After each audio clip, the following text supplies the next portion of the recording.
The big mist kanina na aking inalis po dyan, naibalik ko na po yung aking big mist at saka yung dandy dito po ay naibalik ko na kasi namap ko na po. Ngayon binalik ko na yan kasi dito na naman po ako magmamap sa side na to. Bago ko i-map ito guys, ililinis, ipabalik ko muna to dito. So ngayon, ito na naman yung last part na linisin ko dito hanggang dito sa may sink. Kasi ibabalik ko na po yung iba dito. At and of course para ma-map ko yung para mag-prepare na po ako ng pagkain. So yan po. Yan po ito. Lagay ngayon sa may ng rice cooker. So dyan muna siya.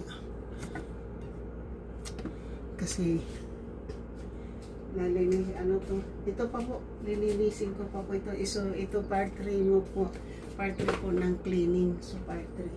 So, ngayon po dito, kasi hindi ko pa ito nalinis. Lilinisin ko muna to bago ko ilagay yung mga, pag kasi dito din po, marami din tong cockroach. So, ito yung dahilan po sa paglilinis dahil sa nagkaroon po ng yung mga cockroach po doon sa baba na isang Pilipino nakatira doon sa baba, marami daw cockroach. Umakyat dito sa taas.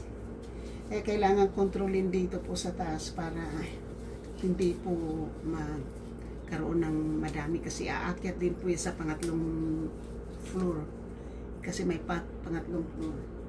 So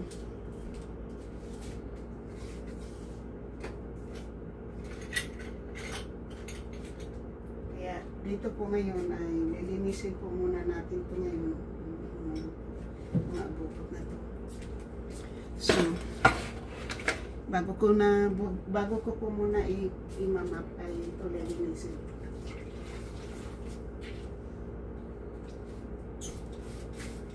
Lalong-lalo na po sa gabi palagi po ito nilalagyan ng rotsi scaler po. Lagi nilalagyan nito sa gabi. Kasi pag turn off mo po ng lights, grabe po, ang dami.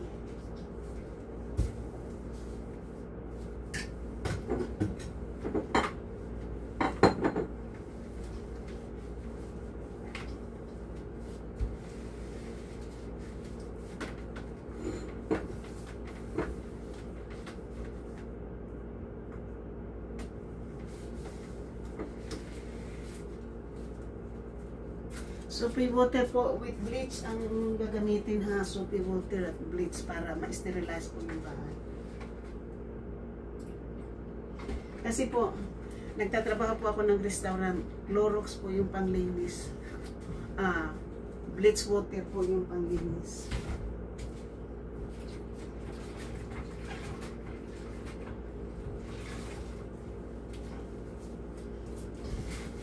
Sa restaurant po, naka-sterilize po yung mga plato araw-araw po pag nila. Naka-sterilize po yan ng mga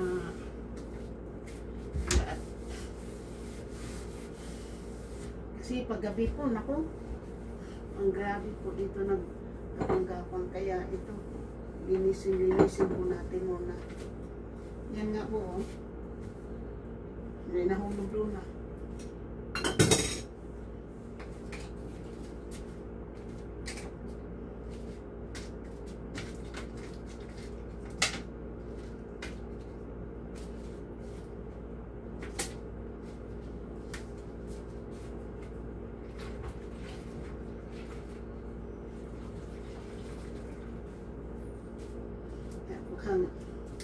Mukhang maliwanag na po yung So, ang gagawin ko na lang po para maibalik ko na po yung mga inalis ko po dito ay idadry na lang po natin ng paper towel.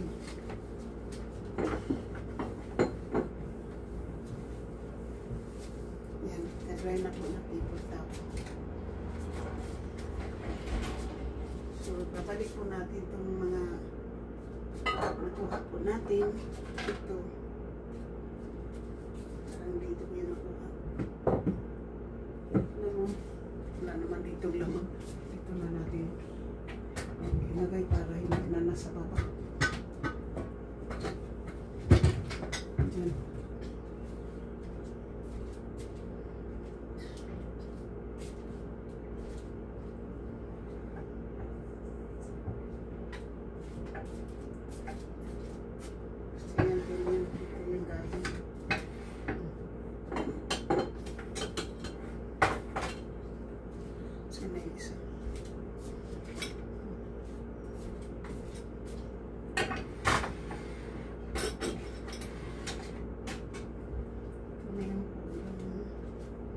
Kape.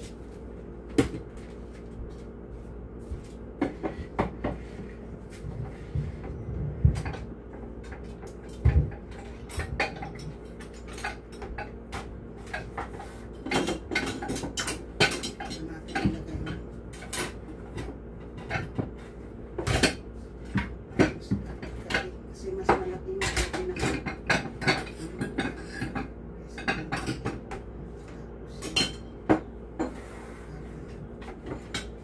Yung kape. Nasaan yung kape? Ito yung kape guys. Para kumasya dyan.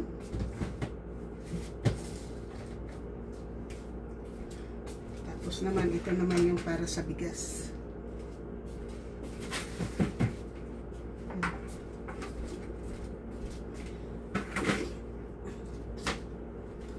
Tapos ito, galing to sa ano, dito yan sa baba. Balik na natin. Babalik na po natin yan.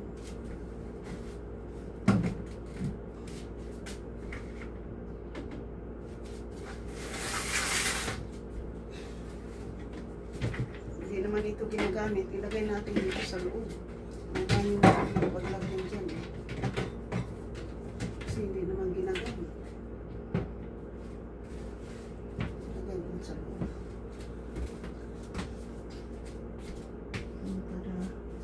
Malinis po dyan.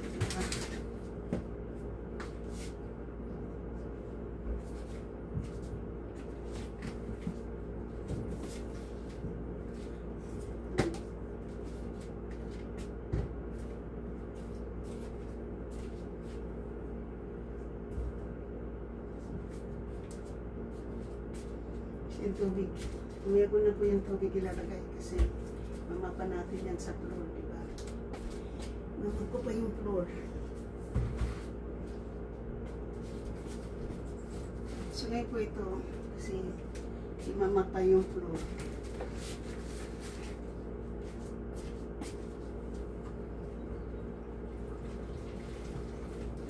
Lahatin muna yung natin. Dito tayo muna magmap.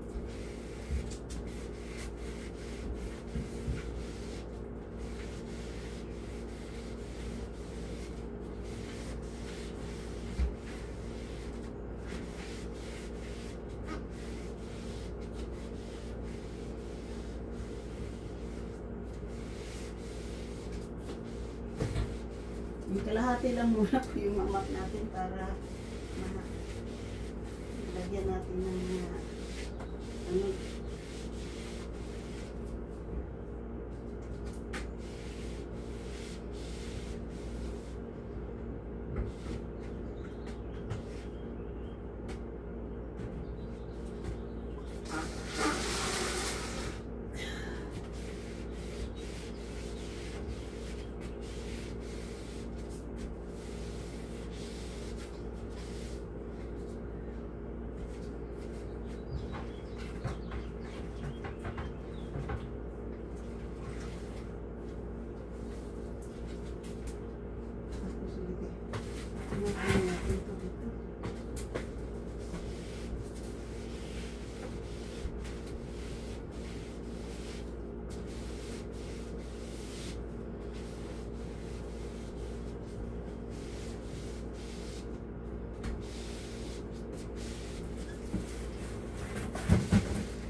to. Kasi galing ko to sa banyo kasi yung banyo kailangan din linisin.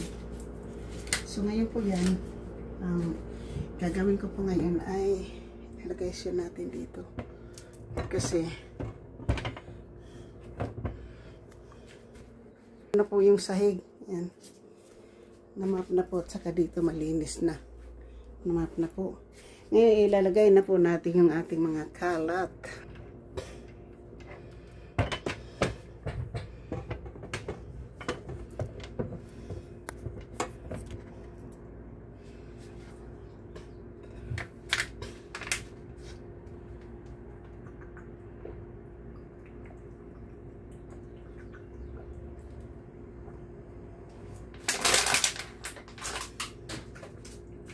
So ngayon guys, ilagay na natin itong mga ano dito sa loob.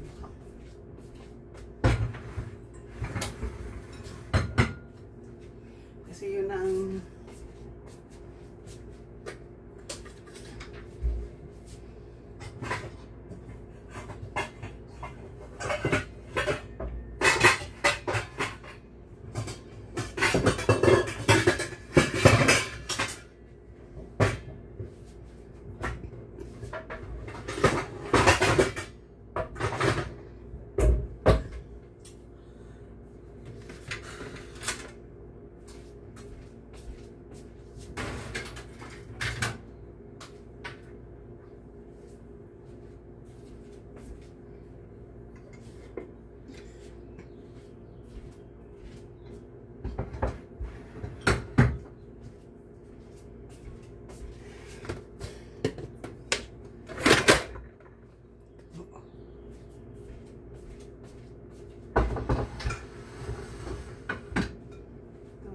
hindi ko alam kung ganyan na po yung pag-aalis dyan, pero I try my best po na malinis po siya lahat.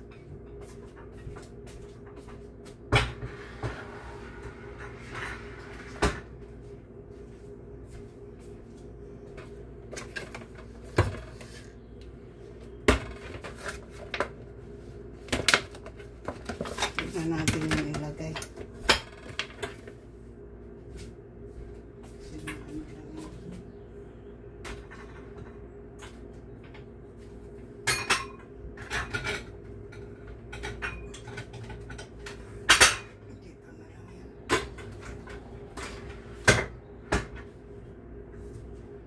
Ko alam kung yan na yung tamang arrangement dyan, no?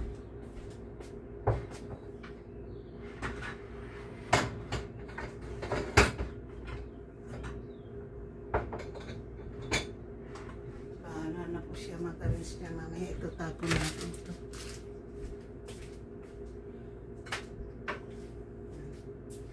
Tapon na natin yun kasi yun ang nakabigyan, naglagay ng ano, malaking space.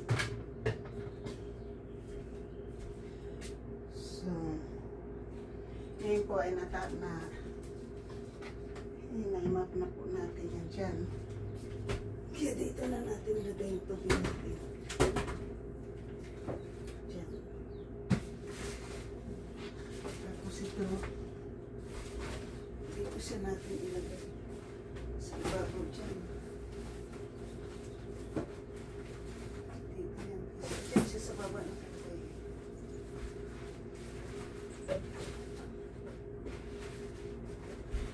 Sasabihin ko na lang po mamaya sa pinsan ko na yung mayroon siyang malagkit, madami. Hindi niya nakikita yan kasi na hindi po nakalagay sa ano, sa plastic. Akala ko kape, yung pala kasi mabigat, akala ko kape. Yung pala malagkit. So, naibalik ko na po yan dyan. Nalinis na po yung. Kaya buksan ko lang po muna yan. At nailagay ko na po. Naibalik ko na yung mga nakalagay doon. Ito na po. Nakalagay na po dyan. So, ito dyan po yan talaga. Tapos, naibalik na. Map ko na po to dito. So, ilalagay ko na po yung mga nakalagay dyan. Which is yung bleach. At saka yung kainan ng aking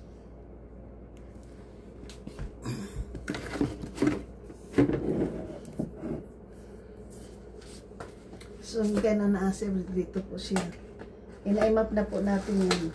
Kaya imamap natin po yung hindi pa natin na yan. Dito kasi yan eh. So imamap ko po yung hindi ko pa po na-imap. So ito dyan. Lagay muna natin yung nakasandal po yan dyan. So, ngayon po ay magwawalis ulit.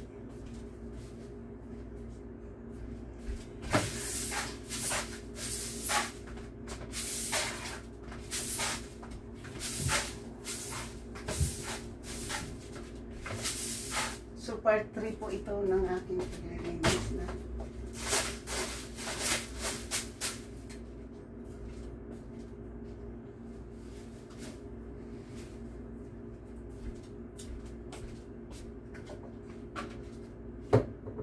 Ano naman, in-smell mo dyan, ha? Walang pagkain dyan. Nililinis natin yan. Okay? We are cleaning up. So, ngayon guys, kasi tapos na po ako maglilinis. Puhugasan ko na po itong aking dinaganuhan dito. Tapos, i-ano ko muna to po.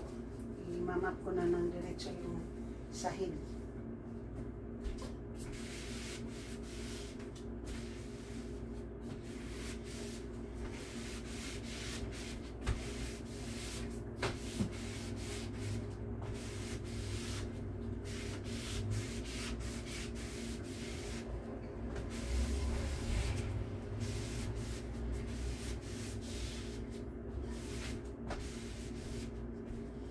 Yan na. Tapos na.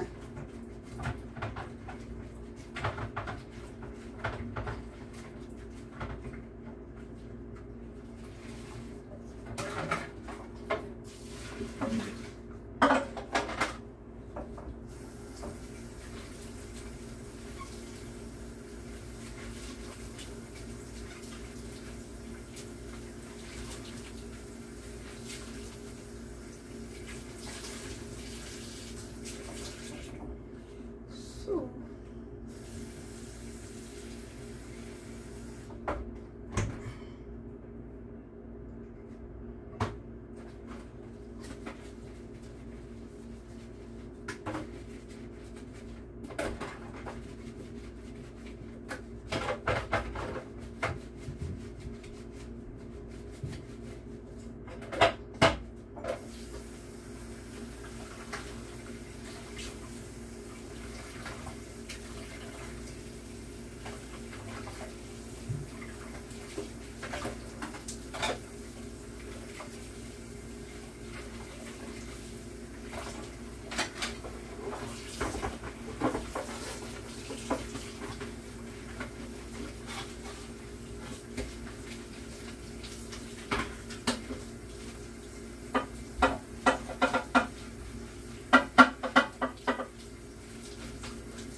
dito tayo po dito kay malapit na.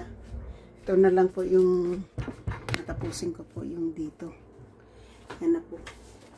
Scrub na lang po tayo sa sink.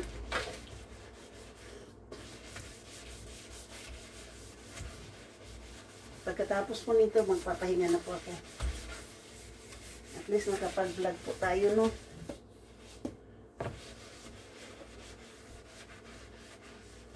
Hindi ko napatay yung una. Akala ko namatay yun, ah. Nagiging 40, wala namang kabuluhan yun. Okay lang yun, kahit na walang manood. Wala naman talagang nanonood ng aking videos, eh. Sa live lang po ako, sa mga short video lang po ako kumukuha ngayon ng views, diba?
Maglalaba po tayo ng yung basahan para maibilad natin doon sa labas. Saka yung basahan na ginamit po natin sa pagmamap. Ito.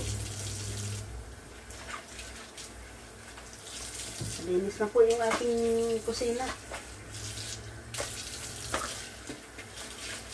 Malinis na.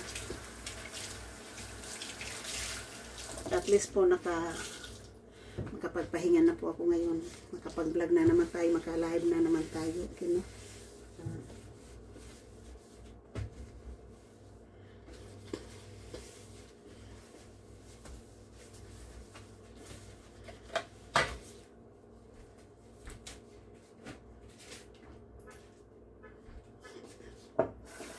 So, hanggang dito na lang po tayo. Shout out sa inyong lahat, sa aking mga minamahal na mga subscribers, silent viewers, mga OFWs, kaibigan natin din, Mega Love, shout out, at sa lahat-lahat ng sumusuporta na aking channel.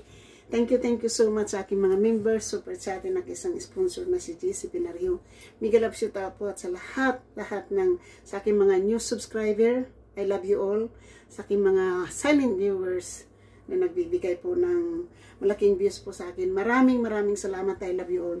Tagumpay ko, tagumpay nyo. Kayo po naging inspirasyon ko. Hindi man ako, yung pagbablog ko po kahit na ganito lang po yan. Hindi po yan ibig sabihin na gusto ko pong ang dahilan po ng aking pagbablog po ay dahil sa aking depression. Yun po yung ang importante dyan. Ang pinaka-importante po sa buhay ko po. Kaya nagbablog po ako dahil sabi ng aking doktor sa akin, ako lang yung makakatulong ng aking problema sa aking depression. Kaya para mayroon po akong malibangan ito, nagbablog po ako. Kaya naging inspirasyon ko kayo. Buhay ko, buhay nyo. Tagumpay ko, tagumpay nyo. I love you all. Bye-bye.